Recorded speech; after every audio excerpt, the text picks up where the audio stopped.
Hello and welcome to this lecture on pressure groups and democracy. So we're going to look at this issue of whether pressure groups undermine or enhance democracy. So to begin with, what are pressure groups? Pressure groups are civil society organisations which campaign for political change on a particular issue. They differ from political parties primarily in that they seek to influence the government rather than to form the government. Examples include trade unions such as Unison and Unite, charities such as the RSPB and the NSPCC, and direct action groups such as Extinction Rebellion and Fathers for Justice. Pressure groups were once seen as an essential component of a healthy democracy, but certain politicians from the time of Thatcher onwards have more tended to portray pressure groups as a threat to democracy. So, to begin with, pluralists argue that pressure groups not only enhance democracy but are essential to democracy. Pluralists see politics as a competition between different interest groups in which no single group or individual dominates.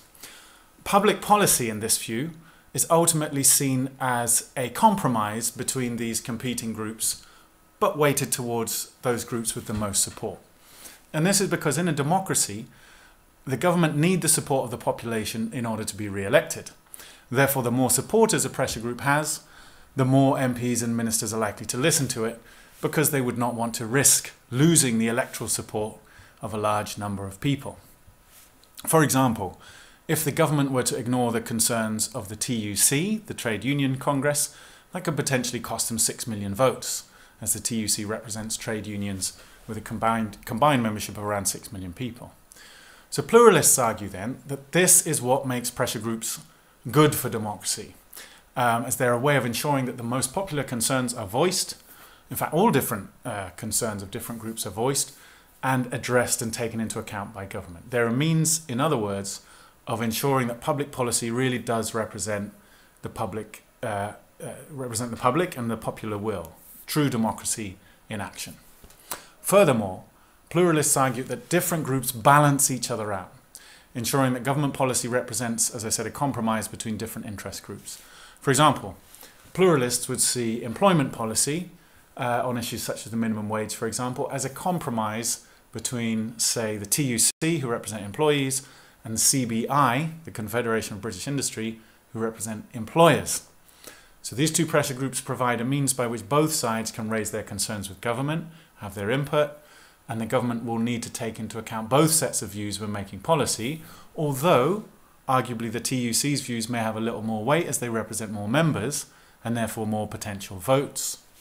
So in 1997, for example, the Labour government went ahead with plans to implement a minimum wage, which is something that the TUC had been pressing for.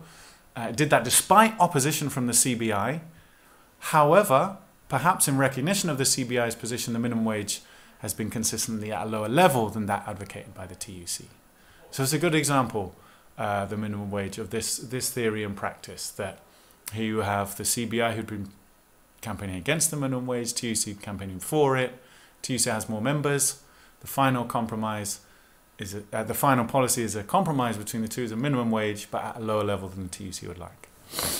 Other groups which balance each other out include animal rights groups on the one hand and the Countryside Alliance, for example, who hold opposing views on things like fox hunting. The English Defence League on the one hand and the Muslim Council of Britain, who have obviously opposing views on Islam. And, say, the Palestine Solidarity Campaign on one hand and the Labour and Conservative Friends of Israel groups who support opposing sides on the Israeli-Palestinian conflict. So pressure groups, according to pluralists, play a particularly important role as well in representing minority groups who might not otherwise have much impact on representative democracy. And this is true for both minority identities and minority opinions. The Muslim Council of Britain, for example, provide a means by which the Muslim minority can be heard in the corridors of Whitehall.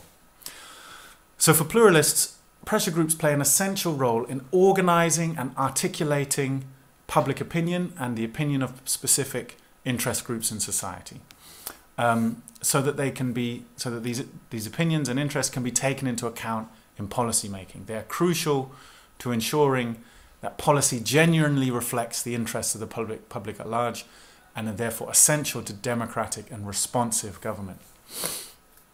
In addition to this, however, pressure groups can also provide expertise to the government, ensuring legislation is effective and of a high quality.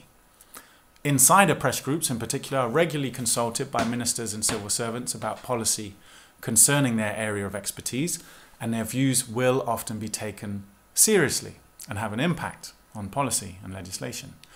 The classic example is the BMA, the British Medical Association, which is basically a trade union representing doctors, and their views are taken very seriously in the formulation of health policy because of the expertise they clearly hold on the issue. Another example is the AA, the Automobile Association, who we don't normally think of as a pressure group, but that's one of their roles, who actually provided evidence and statistics which persuaded the government to increase the penalties for using a mobile phone whilst driving. So both examples here suggest that pressure groups have an important role to play in improving the quality of democratic legislation and policy. And a final example here could be the research on EU membership conducted by the CBI, helping arguably to produce a better informed public ahead of the 2016 Brexit referendum. Thus, it's not only representative democracy, but direct democracy can also be improved by pressure groups. And even outside of referendum campaigns, pressure groups play an important role in educating the public about political issues through leaflets, adverts, information stalls, and so on. So this creates a more informed citizenry, which is necessary for meaningful democracy to function. But even when pressure groups are not consulted by government, they can still act as a mechanism ensuring popular opinion, enabling popular opinion to influence government policy. Outsider groups such as the suffragettes 100 years ago, or the All Britain Anti-Poll Tax Federation in 1990, both helped to bring about changes in the law to make it more reflective of the majority of the population. In the latter case, the Anti-Poll Tax Federation can be seen to have played a role in holding the government to account between elections, another key component of democracy, and ensuring representatives act according to their mandate and don't go beyond their mandate, in accordance with the delegate model of representation as opposed to the trustee model. Developing this point, pressure groups can be seen as enhancing democracy in the sense that they give citizens a chance to engage in the political process between elections. Pressure group activities such as demonstrations, petitions, letter writing campaigns, and strikes all provide citizens with opportunities to participate in politics in a meaningful way. And this is especially true for those who are alienated from traditional party politics and who do not feel represented by Westminster politicians. Research suggests that class de-alignment, that is the process by which class has become less important as a marker of one's identity, has deepened people's alienation from traditional party politics. And this only makes pressure group activity all the more important to ensure that people's voices are heard and people are able to meaningfully participate in politics. In summary then, pluralists believe that pressure groups enhance democracy in four main ways: by organising and articulating public opinion to ensure policy is genuinely representative, by informing and educating both the government and the public, producing a better informed citizenry and better quality legislation, by ensuring minorities' voices are heard, and by providing opportunities for citizens to engage with the political process and hold their politicians to account between elections. Elite theory, however, takes a very different view. Elite theory suggests that public policy tends to reflect the interests of only a small number of very powerful interest groups, and that the concerns of the rest of society are largely ignored. According to this view, pressure groups act primarily as a means by which these elite groups can articulate their concerns and demands to the government. So in this view, it's not the biggest pressure groups, the ones with the most supporters, who have the biggest impact, but the wealthiest and those with the highest level insider contacts. And this gives undue influence to those insider groups with the most financial resources. If we broaden our definition of pressure groups to include corporate lobby groups, this is even clearer. Research by the Bureau of Investigative Journalism, for example, found that London's financial sector spent £92 million on its lobbying efforts to influence legislation in 2011, employing an army of 800 full-time lobbyists. This seems to have been money well spent, securing the head of the City of London Corporation no fewer than 22 meetings with the Chancellor or other high-level Treasury officials over the course of the year. The following year, 2012, the government met their demands to cut corporation tax and drop their plans to tax the overseas subsidiaries of banks. Clear example of wealthy insider groups having perhaps undue influence over government policy. Now, it's not only the financial resources dedicated to lobbying efforts that gives wealthier groups more influence, it's also their capacity to cause disruption. Financial services are a key component of the UK economy, meaning that governments are fearful of losing their investment and more likely to comply with their demands. In addition, all political parties rely on wealthy donors to finance their election campaigns. This gives them another incentive to accede to the demands of the wealthier groups.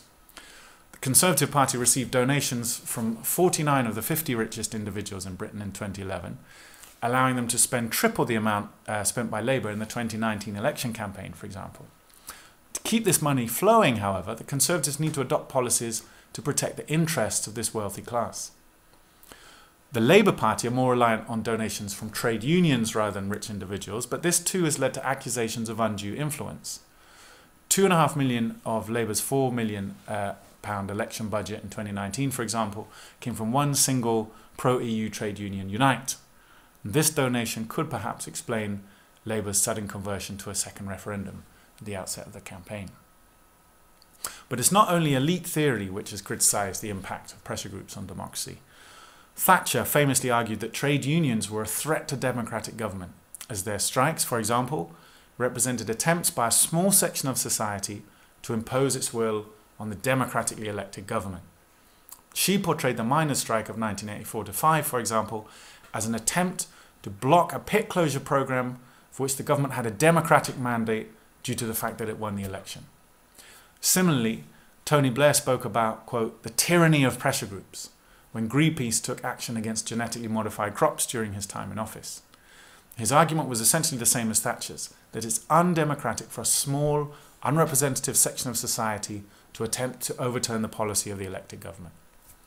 This argument is especially aimed at groups employing direct action, such as strikes or roadblocks, as such methods are seen as attempts to force the government to change path, rather than attempting to persuade them to do so. And it particularly applies as well when the methods employed are illegal, as in these cases, pressure groups are breaking laws passed by the democratically elected parliament. Extinction Rebellion's roadblocks of key sites in central London, for example, have been portrayed in this light. Other examples include the UK cannabis campaign's Smoke Out in Hyde Park in 2013, where protesters openly defied the ban on cannabis use, or the 2015 action by the group Plain Stupid, where activists occupied a runway in Heathrow Airport in opposition to plans to build a third runway. Finally, opponents of pressure groups point to the lack of internal democracy often found in many pressure groups, further limiting their claims to be genuinely representative of popular opinion or even of their own members. The leaders of the National Farmers Union, for example, are chosen indirectly by county delegates rather than by the overall membership. So, to conclude, I would argue that whether pressure groups enhance or undermine democracy depends on which pressure groups we're talking about. Pressure groups which genuinely represent their members and use the power of their numbers, whether through direct actions such as strikes or demonstrations, or through petitions or other demonstrations of their support, can be seen as enhancing democracy. They provide means by which citizens can hold their government to account. They educate and inform both the government and the citizenry, and they act in the way pluralists describe, influencing policy in accordance with their numerical strength. But wealthy insider groups who draw their strength and influence not from the size of their membership or support base, but from their financial resources and high-powered contacts, can certainly be seen as detrimental to democracy, as they serve to subvert the popular will rather than represent it.